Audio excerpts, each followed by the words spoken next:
जगत में प्रत्येक व्यक्ति को किसी ना किसी प्रकार की निर्बलता अवश्य होती है। जैसे कोई बहुत तेजी से दौड़ नहीं पाता तो कोई अधिक भार नहीं उठा पाता, कोई असाध्य रोग से पीड़ित रहता है तो कोई पढ़े हुए पाठों को स्मरण में नहीं रख पाता। ऐसे अनेकों उदाहरण और भी हैं।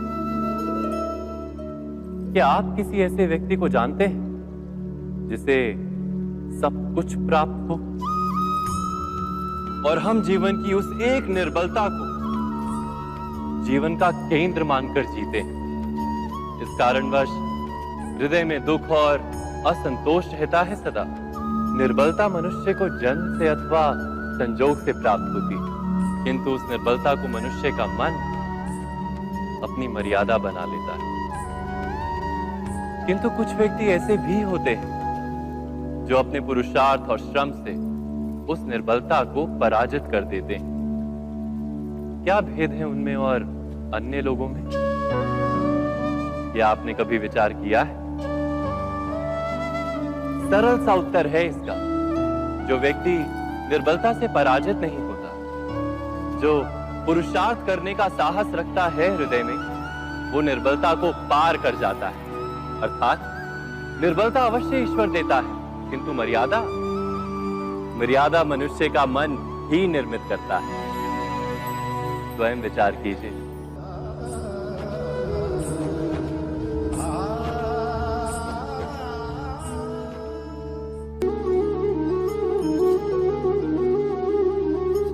भविष्य का दूसरा नाम है संघर्ष। हृदय में आज इच्छा होती है और यदि पूर्ण नहीं हो पाती तो हृदय भविष्य की योजना बनाता है। भविष्य में इच्छा पूर्ण होगी ऐसी कल्पना करता रहता है, किंतु जीवन ना तो भविष्य में है ना अतीत में। जीवन तो इस क्षण का नाम है, अर्थात इस क्षण का अनुभव ही जीवन का अनुभव। पर हम ये जानते हुए भी इतना सा सत्य समझ नहीं पाते।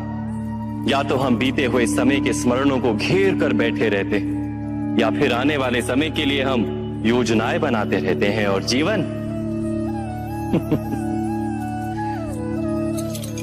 जीवन बीत जाता है।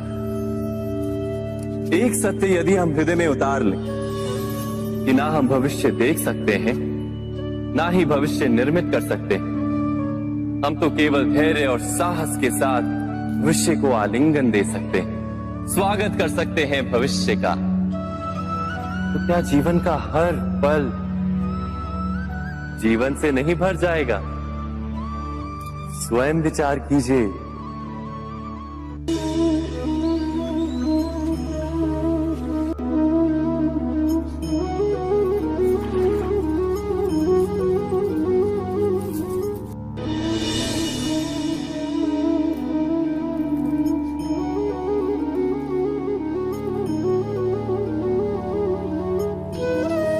ज्ञान प्राप्ति सदा ही समर्पण से होती है, ये हम सब जानते हैं। किंतु समर्पण का वास्तविक महत्व क्या है? क्या हमने कभी विचार किया? मनुष्य का मन सदा ही ज्ञान प्राप्ति में विभिन्न बाधाओं को उत्पन्न करता है। कभी किसी अन्य विद्यार्थी से ईर्ष्या हो जाती है, कभी पढ़ाए हुए पाठों पर संदेह जन्मता है और कभी गुरु द्वारा दिया गया दंड मन को अहंकार से भर देता है। नहीं, क्या ऐसा नहीं होता? न जाने कैसे कैसे विचार मन को भटकाते हैं और मन की इसी अयोग्य स्थिति के कारण हम ज्ञान प्राप्त नहीं कर पाते। मन की योग्य स्थिति केवल समर्पण से निर्मित होती है। समर्पण मनुष्य के अहंकार का नाश करता है, ईर्ष्या, महत्वाकांक्षा आदि भावनाओं को दूर कर हृदय को शांत करता है और मन को एकाग्र करता है। वास्तव में ईश्वर की सृष्टि में ना ज्ञान की मर्यादा है, ना ज्ञानियों की। गुरु दत्तात्रेय ने तो गाय और श्वान से भी ज्ञान प्राप्त कर लिया था। अर्थात विषय ब्रह्म ज्ञान का हो या जीवन के ज्ञान का या गुरुकुल में प्राप्त होने वाले ज्ञान का, उसकी की प्राप्ति के लिए गुरु से अधिक महत्व है उस गुरु के प्रति हमारा समर्पण। क्या ये सत्य नहीं?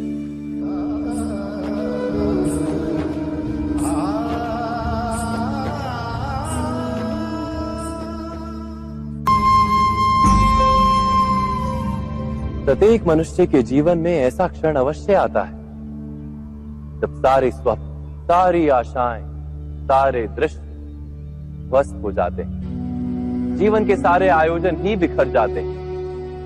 एक और धर्म होता है और दूसरी ओर सुख। इसी को धर्म संकट कहते हैं। जब धर्म का वहन ही संकट हो और धर्म का त्याग ही सुख हो। विचार कीजिए, कभी किसी स्वजन के विरुद्ध सत्य बोलने का अवसर प्राप्त हो जाता है, कभी ठीक दरिद्रता के समय सरलता से चोरी करने का मार्ग प्राप्त हो जाता है, कभी किसी शक्तिशाली राजनेता या राजा के कर्मचारी का अधर्म प्रकट हो जाता है। सबके जीवन में ऐसी घटना बनती ही रहती है। अधिकतर लोग ऐसे किसी क्षण को धर्म संकट के रूप में जान ही नहीं पाते। हमें किसी प्रकार के संघर्ष का अनुभव ही नहीं होता। सहजता से सुख की ओर खींचे चले जाते हैं, जैसे मक्खी गुड़ की ओर खींची चली जाती। वास्तव में धर्म संकट का क्षण ईश्वर के निकट जाने का क्षण होता है। यदि हम संघर्षों से भयभीत ना, सुख की ओर आकर्षित ना, अपने धर्म पर दृढ़ रहे, तो ईश्वर का साक्षात्कार दूर नहीं।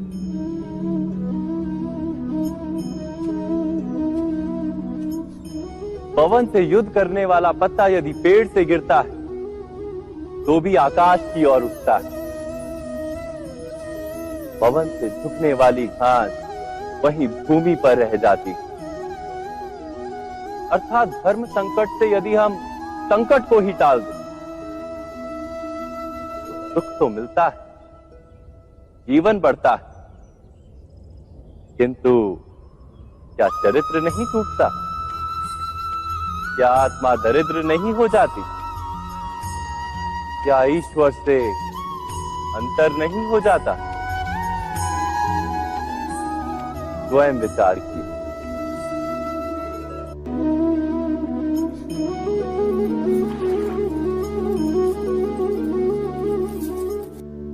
दो व्यक्ति जब निकट आते हैं तो एक दूसरे के लिए सीमाएं और मर्यादाएं निर्मित करने का प्रयत्न अवश्य करते हैं। हम यदि सारे संबंधों पर विचार करें तो देखेंगे कि इन सारे संबंधों का आधार यही सीमाएं हैं जो हम दूसरों के लिए निर्मित करते हैं। और यदि अनजाने में भी कोई अन्य व्यक्ति इन सीमाओं को तोड़ता है तो उसी क्षण हमारा हृदय क्रोध से भर जाता है। इन सीमाओं का वास्तविक रूप क्या है? क्या हमने कभी विचार किया? सीमाओं के द्वारा हम दूसरे व्यक्ति को निर्णय करने की अनुमति नहीं देते, अपना निर्णय उस व्यक्ति पर थोपते, अर्थात किसी की स्वतंत्रता का अस्वीकार करते हैं। और जब स्वतंत्रता का अस्वीकार किया जाता है तो उसका हृदय दुख से भर जाता है। और जब वो सीमाओं को तोड़ता है तो हमारा हृदय क्रोध से भर जाता है। क्या ऐसा नहीं होता?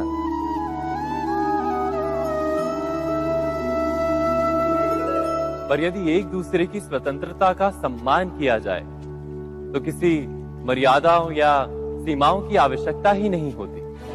अर्थात जिस प्रकार स्वीकार किसी संबंध का देह है, क्या वैसे ही स्वतंत्रता किसी संबंध की आत्मा नहीं? स्वयं विचार कीजिए।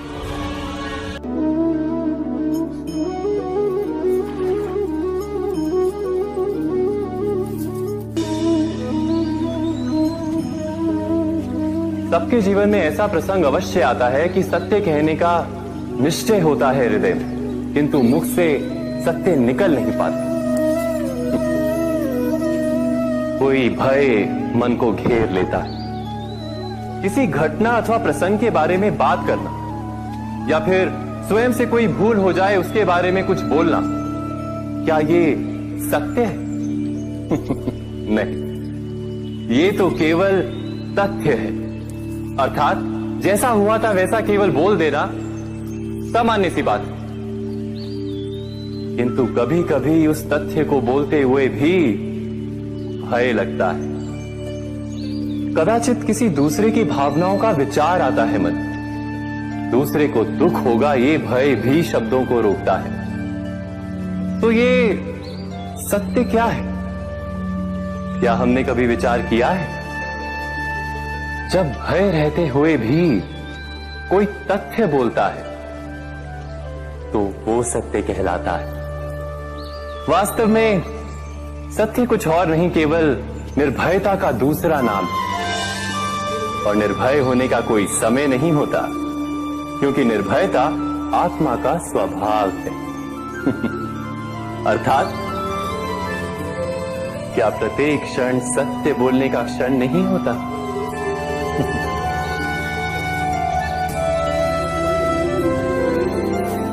स्वयं विचार कीजिए।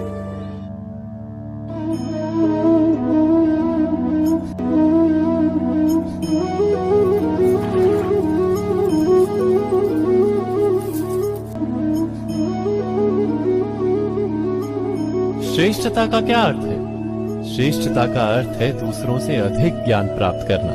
अर्थात मूल्य इस बात का नहीं कि स्वयं कितना ज्ञान प्राप्त किया, मूल्य इस बात का है कि प्राप्त किया हुआ ज्ञान अन्य लोगों से कितना अधिक है।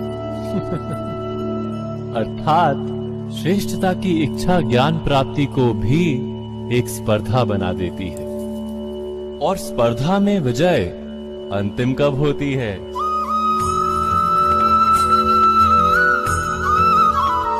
कुछ समय के लिए तो श्रेष्ठ बना जा सकता है, किंतु सदा के लिए कोई श्रेष्ठ नहीं रह पाता। फिर वही असंतोष, पीड़ा और संघर्ष जन्म लेता है। किंतु श्रेष्ठ बनने के बदले यदि उत्तम बनने का प्रयत्न करें तो क्या होगा? उत्तम का अर्थ है कि जितना प्राप्त करने योग्य है वो सब प्राप्त करना, किसी से अधिक पाने की इच्छा से नहीं, मात्र आत्मा की तृप्ति हेतु कुछ प्राप्त करना। उत्तम के मार्ग पर किसी अन्य से स्पर्धा नहीं होती, स्वयं अपने आप से स्पर्धा होती है। अर्थात उत्तम बनने का प्रयत्न करने वाले को देर अबेर सारा ज्ञान प्राप्त हो जाता है, बिना प्रयत्न के ही वो श्रेष्ठ बन जाता है। किंतु जो श्रेष्ठ बनने का प्रयत्न करता है वो श्रेष्ठ बने या ना बने, उत्तम कभी नहीं बन पाता।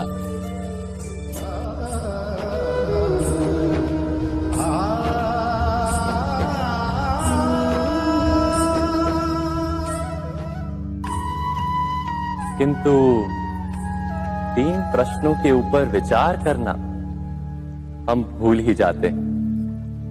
कौन से प्रश्न? प्रथम प्रश्न, क्या समय के साथ प्रत्येक मार्ग बदल नहीं जाते? क्या समय सदा ही नई चुनौतियों को लेकर नहीं आता? तो फिर बीते हुए समय के अनुभव नई पीढ़ी को किस प्रकार लाभ दे सकते हैं? दूसरा प्रश्न, क्या प्रत्येक संतान अपने माता पिता की छवि होता है? हाँ, संतानों को संस्कार तो अवश्य माता पिता देते हैं, किंतु भीतर की